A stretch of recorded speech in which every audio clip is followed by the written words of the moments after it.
war degdeg ah daawadayaal duleedka magaalada baydhabo waxaa caawa laga maqlayaa rasaas aad u xoogan xilli ciidamada dowladda federaalka soomaaliya ee ku sugnaa gudaha magaalada ay howlgal u baxeen. haddaba ma ciidanka lafta gareen ayaa weeraray magaalada mise ciidanka dowladda federaalka soomaaliya ayaa weerar qaaday? maxayse tahay rasaasta ka dhacayso duleedka magaalada baydhabo? waanu idiin soo gudbin doonaa, nala joog. dhinaca kale, aadan madoobe oo markan ku fashilmay in uu xalliyo islamarkaana uu qanciyo beelaha wadadega koonfur galbeed ee Soomaaliya. haddaba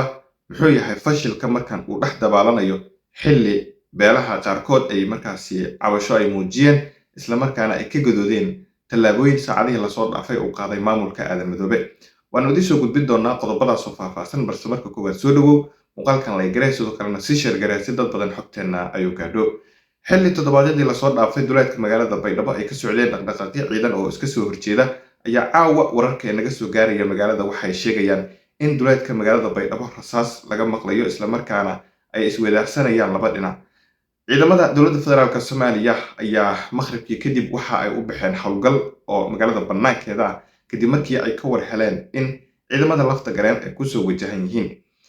xogaha waxa ay tilmaamayaan in haatan ay markaasi si toos ah isu wajahayaan labada dhinac. ciidankii lafta gareen oo damacsanaa in weerar la mid ah kii xalay in ay ku qaadaan caawana, xalay saq maxay qaadeen, balse caawa qorshahooda waxa uu ahaa in fiid horeba magaalada ay weerar ku qaadaan. balse ciidanka dowladda federaalka soomaaliya oo xogtaasi helay ayaa wararku waxa ay tilmaamayaan in haatan gudaha magaalada markaasi ay ka baxeen islamarkaana banaanka la iskula baxay.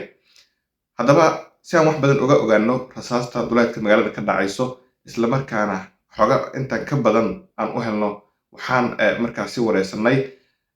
maxamuud cabdi jaamac oo markaasi si dhow ula socday xaaladda magaalada baydhabo iyo howlgallada halkaasi ka socdo iyo rasaasta caawa ka dhacayso duleedka magaalada baydhabo. wahagaag waad mahadsan tahay. waan ku dhowahay warbaahinta durdurka wararka. magaalada baydhabo xarunta dubai xarunta kumeel gaarka ee dowlad goboleedka koonfur galbeed saad la socotay maalmihii ugu dambeeyay waxaa jiray isjiid siyaasadeed iyo mid amni oo ka dhexeeya saraakiisha iyo hoggaanka sare ee koonfur galbeed. intaas waxaa dheereed arrinta dhex taallay xubnaha mucaaradka ee ku sugan duleedka magaalada baydhabo ciidamadii lafta gareen iyo mas-uuliyiintiisii ay ka mid yihiin. maqribnimadii caawa waxaa ka baxay gudaha magaalada baydhabo ciidamo ka tirsan kuwa dowladda federaalka ee soomaaliya iyo kuwa koonfur galbeed oo uu la socdo taliyihii gobolka baay ee dhowaan xilka laga qaaday sadiiq doodisho loo dhiibay duqow. waxaana magaalada duleedkeeda sababtii u baxeen waxay ahayd inay maqleen in duulaan kusoo yihiin ciidamadii lafta gareen ee duleedka magaalada joogay ee daraawiishta ee la magac baxay badbaadada koonfur galbeed. ciidamadii markay banaanka magaalada uga baxeen ayaa magaalada baydhabo sida xogta aan ku helayno waxay inoo xaqiijinayaan hadda in la maqlayo rasaas ka dhacaysa halkii ay aadeen ciidamada. marka waxay ku soo aadaysaa xilli ay laga cabsi qabay inay weerar soo yihiin ciidanka lafta gareen, kuwii magaalada ka baxana waddaday ku baxeen uu dagaal ka socdo. marka dagaalku inuu yahay ciidanka lafta gareen oo weerarka ay sahleeleen iyo inay kuwani naftirkoodu yoolbaar ahaan u ridayaan lama yaqaano, laakiin dadka baydhabo caawa waxay mar kale dareemayaan cabsi iyo culays badan oo kaga imaanaya duleedka magaalada baydhabo. waan gartay. waxaad sheegtay in magaalada banaankeeda xabad laga maqlayo islamarkaana ciidamadii xoogga dalka ee ku sugnaa baydhabo ay magaalada dhinac uga baxeen. ma iyaga ayaa haatan weerar ah oo qorshoodu wuxuu yahay in ay beegsadaan fariisimaha ciidamada taabacsan lafta gareen ay ku leeyihiin duleedka baydhabo, mise waa howlgal ku eg agagaarka magaalada iyo in ay la socdaan dhaqdhaqaaqa ciidamada haddii weeraro ay kusoo wajahayiin oo kale?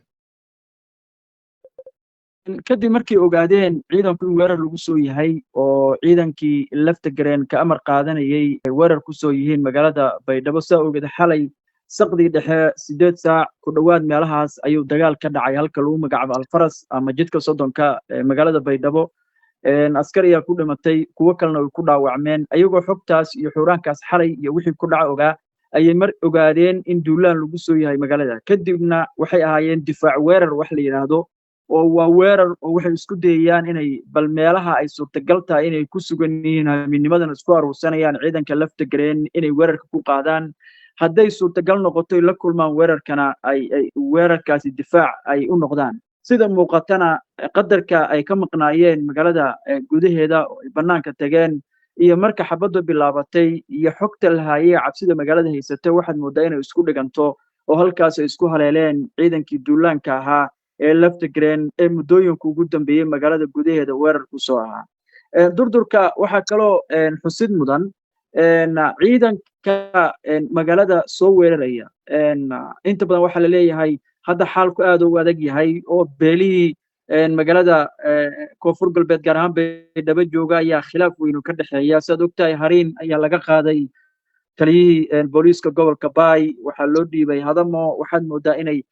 ilaa guud ahaan beelihii ayaa aad xaaladooda u kacsan tahay ninkii shiiqaadan ahana wuu ku guuldaraystay inuu beelihii soo dabo oo odayaashii dhaqanka siyaasiyiintii oo kursiga ka boobay oo jaha qura wada mariyo oo xal laga keeno sida muuqatana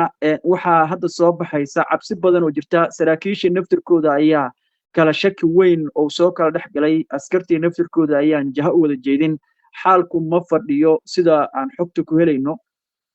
goobjoogayaal ku sugan magaalada Baydhabo waxay noo sheegeen inay cabsi weyn ay muujinayaan oo cabsi weyn ay ka dareemayaan duleedka Baydhabo weliba waxay ka cabsanayaan inta ciidanku duleedka jiraan in magaalada gudaheeda sida horeba u dhici jirtay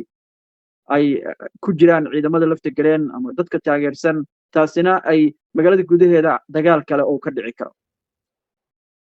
waan gartay waxaad sheegtay in khilaaf xoogan beelaha wada dega deegaanada koonfur galbeed khilaaf xoogan uu ka dhexeeyo maamulkii aadan madoobe uu ku fashilmay in uu beelaha qanciyo hadda beesha uu kasoo jeedo sideed doodisho oo ah beesha hariin oo ah jifada uu kasoo jeedo Laftagreen madaxweynihii koonfur galbeed haddii doodisho xilka laga qaaday yacni ma beesha hariin ayaa waxa ay ka carootay in shakhsi kasoo jeeda beeshaas in xilka laga qaado oo loo dhiibo shakhsi kale oo yacni beesha hariin aan ahayn arrinta taagan ayay durduro waxay tahay waa midda koowaad ee horta beeshani hariin ayaa ahaa jirtay taliyaha booliiska ee gobolka Baay muddo dheer ilaa iyo xilliyada dambe ee dowlad goboleedka koonfur galbeed oo deegaanka ka arriminayay arrinta kaloo saameynta leh waxay tahay muddooyinka ugu dambeeya beeshani waxay aad u tabanayeen eedeyn badan iyo culays badan oo kaga imaanaya dhinaca koonfur galbeed oo ay tirsanayeen in aad loogu tiigsaday waayo Laftagreen ayaa ka soo jeeday haddana taliyihii xilka loo dhiibay ayaa laga qaaday arrinta kaloo aad xasaasiyadda u leh waxay ahayd in Sheekh Qaadan Madoobe